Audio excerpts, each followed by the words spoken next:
Olá, pessoal. Então, eu estou aqui com o Richard Camargo, analista da Empíricos, para a gente conversar um pouco sobre os resultados das Big Techs.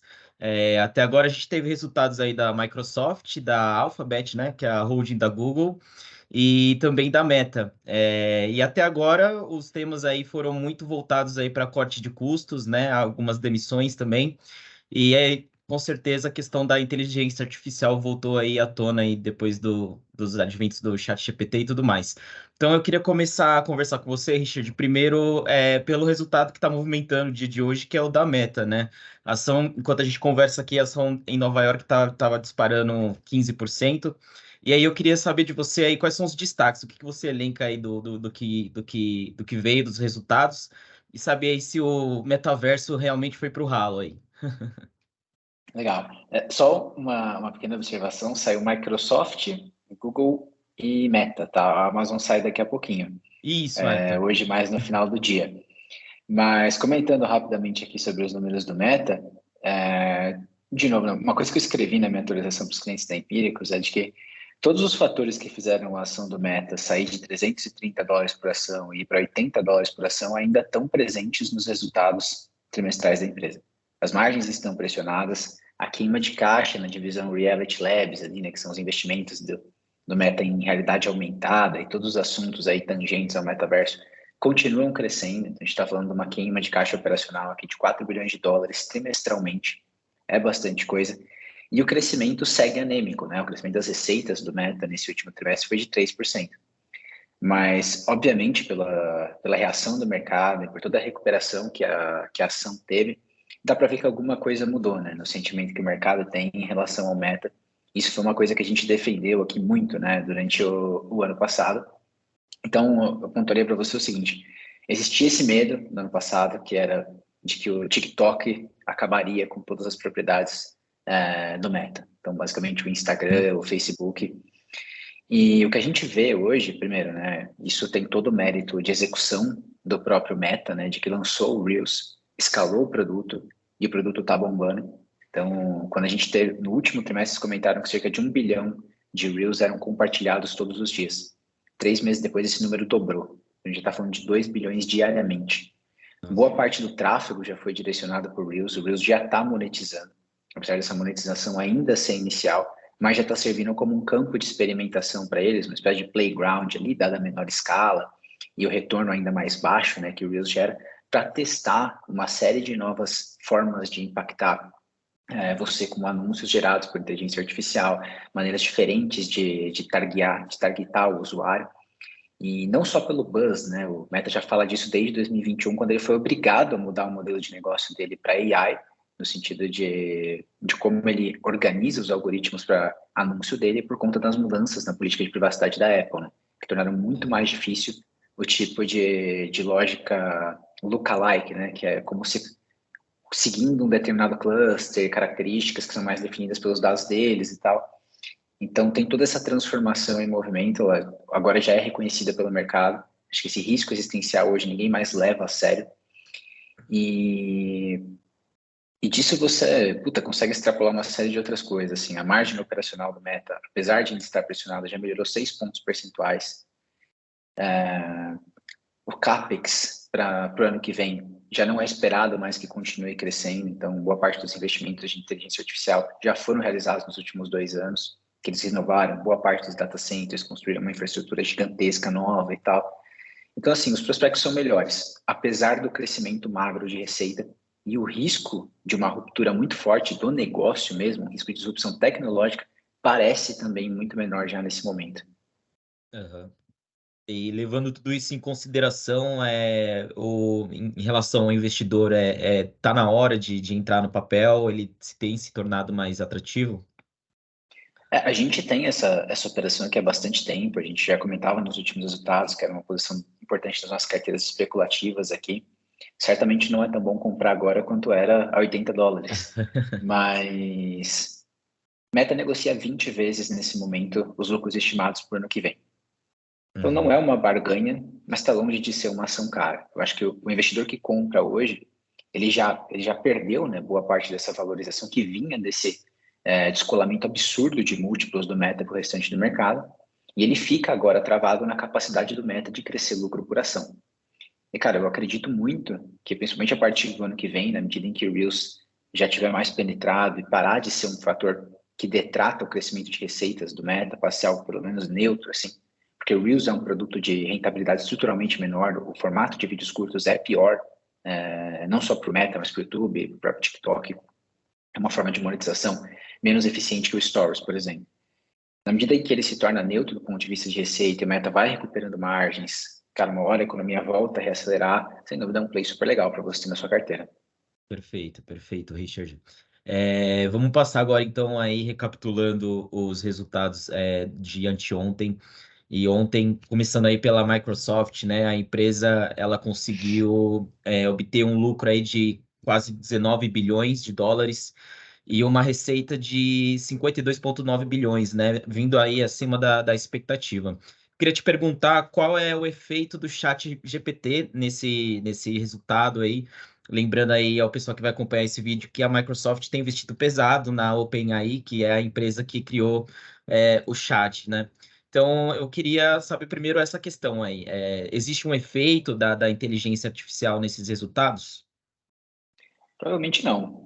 Na Não. verdade, provavelmente é nenhum em termos de receita. Assim, a gente não tem números abertos da OpenAI, mas o ChatGPT custa $20 por mês.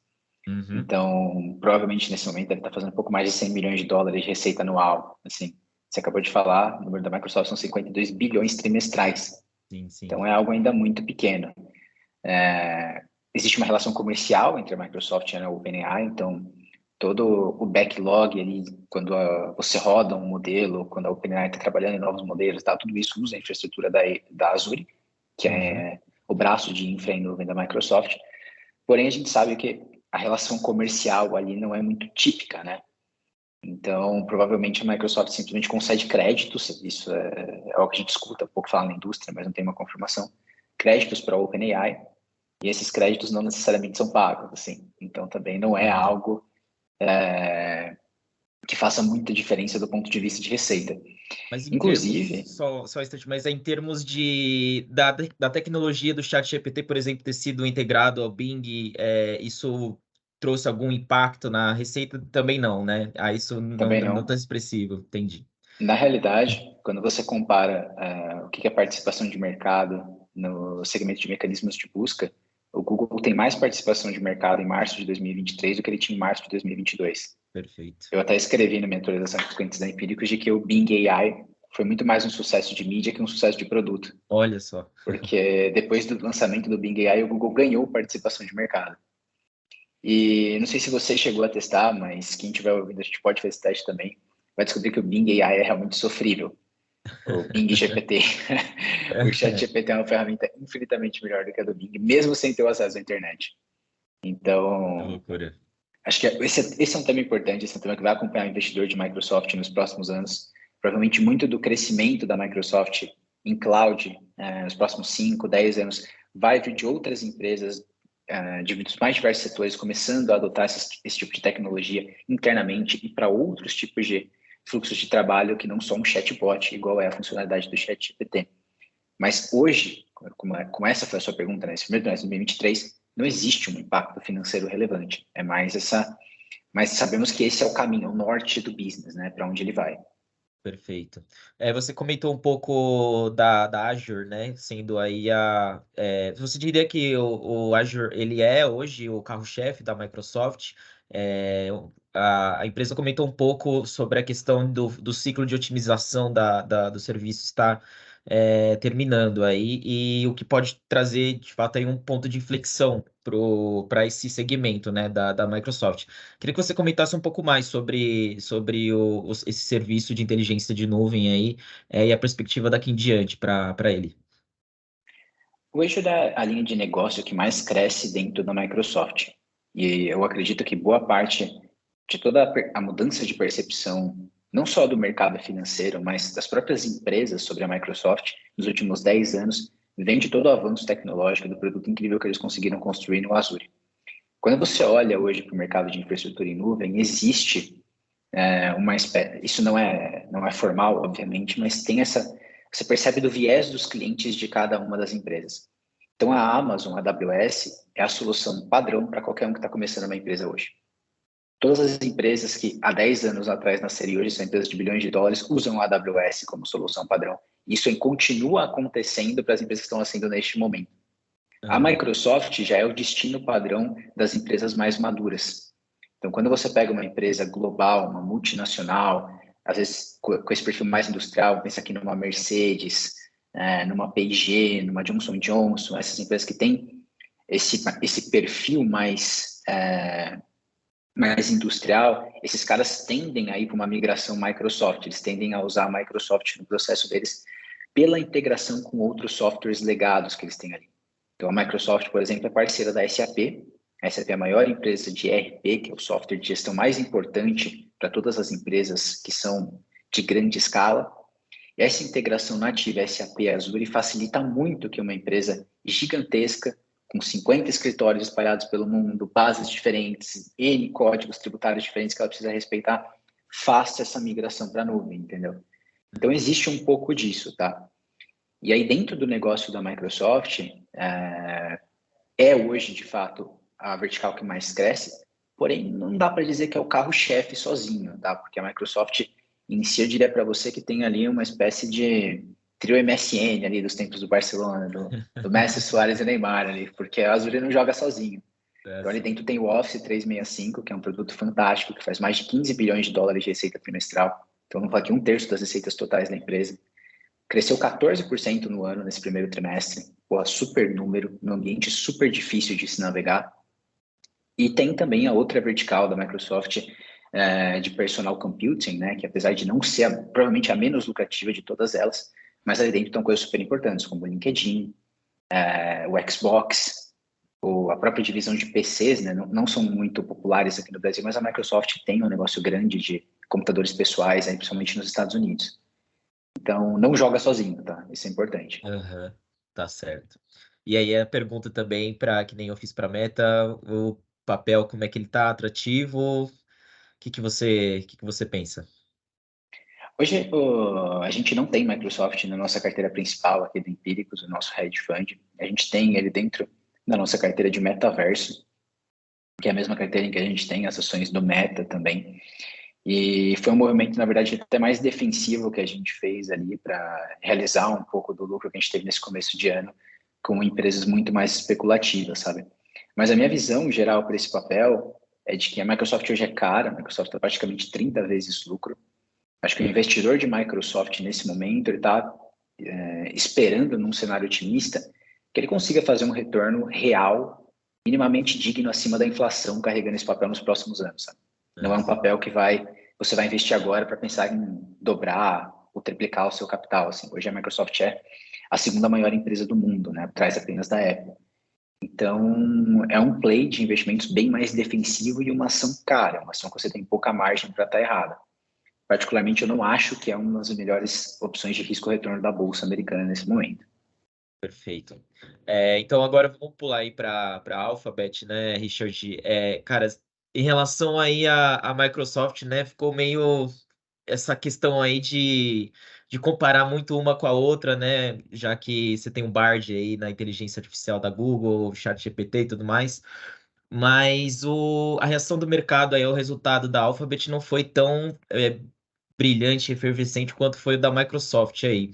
A que você atribui isso, né? A gente viu que os resultados mostraram uma desaceleração anual do lucro e a receita veio aí só ligeiramente acima aí das expectativas do mercado. Queria que você trouxesse aí o panorama dos números, por favor.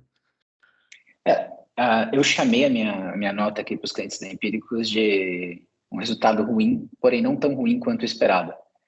Então, o Google cresceu só 3% na comparação anual. Quando você olha ali dentro desse crescimento, parte disso vem um alívio, aquilo que eu estava comentando com você, né, de que o Google Search vai muito bem, obrigado, ganhou participação de mercado, quando todo mundo falava que ele ia deixar de existir, né? Só que ali dentro tem outros destaques que para mim foram bastante negativos nesse resultado. Eu particularmente não gostei do número do YouTube. O YouTube teve seu terceiro trimestre consecutivo de queda de receitas. Então o YouTube fazia mais de 7,3 bilhão de receitas há 9 meses atrás. Está fazendo 6,6 bi agora. Claro, ainda é um negócio gigantesco, super lucrativo, gerador de caixa, Porém, é preocupante ver uma tendência como essa em 3 trimestres consecutivos, sabe? Então, teve esse ponto como destaque positivo, mas que acabou não sendo tão positivo assim. Esse foi o primeiro trimestre em que o Google Cloud apresentou um lucro operacional positivo. Mas, analisando por cima, assim, os números, dá para ver que esse lucro ele foi mais explicado por conta de algumas mudanças contábeis que o Google executou do que especificamente pela operação do Google Cloud estar se tornando mais escalável e melhor, sabe? Já estava perto da rentabilidade, mas eles deram uma forçada de mão. Então, por exemplo, eles tiveram quase $1 bilhão de depreciação a menos nesse trimestre, porque eles estenderam o período de depreciação que eles reconheciam de amortização do investimento deles em data centers, que era de 4 passou a 6 anos, sabe? Então, esse tipo de coisa acaba tendo um impacto ali. Além de outros fatores que esses são passageiros, tipo, Google reconheceu pouco mais de $1 bilhão em despesas extraordinárias relativa a desligamento de pessoas, são essas manchetes que a gente vê na mídia dos layoffs e tudo mais. Então, tiveram alguns fatores operacionais que deixaram um pouco a desejar no resultado do Google e o crescimento segue bastante anêmico, sabe? E aí, eu acho que até um mérito do Google, não existia uma correção muito grande a ser feita de expectativas igual tinha no caso do Meta. Em nenhum momento o Google passou por um risco existencial, né, na percepção do investidor, igual o Meta tinha passado no ano passado. Então também tem menos terreno a ser recuperado, sabe? Em certa medida não é ruim que a reação do mercado tenha sido mais contida com os números do Google. Perfeito. E aí também a mesma pergunta aí em relação às outras, né? Diante de tudo isso aí, o papel do Google ele continua atrativo, ou quer dizer, não está mais tão atrativo assim? Como é que você pensa essa relação? A gente desmontou a nossa operação de Google tem algumas semanas, depois de muitos anos em que a gente foi acionista da empresa aqui no nosso hedge fund. Muito amparado em valuation também, né? O Google negocia nesse momento a 22, 23 vezes lucro, dependendo da estimativa do analista, sem muito espaço, na nossa opinião, para expandir esse múltiplo e com pressão de lucro por ação. Quando eu faço os ajustes necessários nesse lucro por ação, eu chego nele caindo em torno de 16, 17% nesse primeiro trimestre. Então, eu acredito que ainda tem uma pressão para vir nos resultados do Google nos próximos tris, e eu não esperaria uma performance excepcional dessa ação. E só lembrando, aqui se aplica a mesma conversa que eu falei sobre Meta e Microsoft, né? Também é uma ação super defensiva, uma das maiores empresas do mundo, ultra resiliente. É um play muito mais de defensibilidade, de você pensar em longo prazo num retorno real acima da inflação, do que especificamente multiplicar, né, ordens de magnitude do seu capital investido. Então, nesse momento, também estamos fora de Google. Estamos, então, em Meta e Microsoft, porém mais em Meta. Perfeito.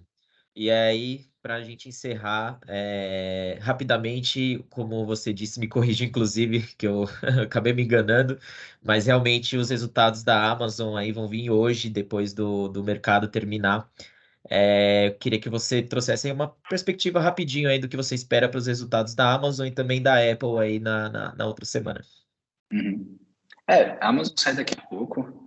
O que a gente tem aqui é um mix muito parecido com o mix de Microsoft. Então, a gente espera que a Amazon vá, sim, apresentar crescimento de receitas em termos nominais. A gente espera que o AWS seja mais resiliente do que o mercado está esperando hoje. E espera bastante, principalmente para ouvir da empresa, né? Eu acho que a gente está menos no trabalho aqui de se antecipar, é mais no trabalho de compreender o que esses caras esperam para o restante do ano. E para a Apple a mesma coisa, assim, a Apple sai só na semana que vem, né? Ainda demora um tempo, mas vai ser bastante interessante também ver o que a Apple tem aí.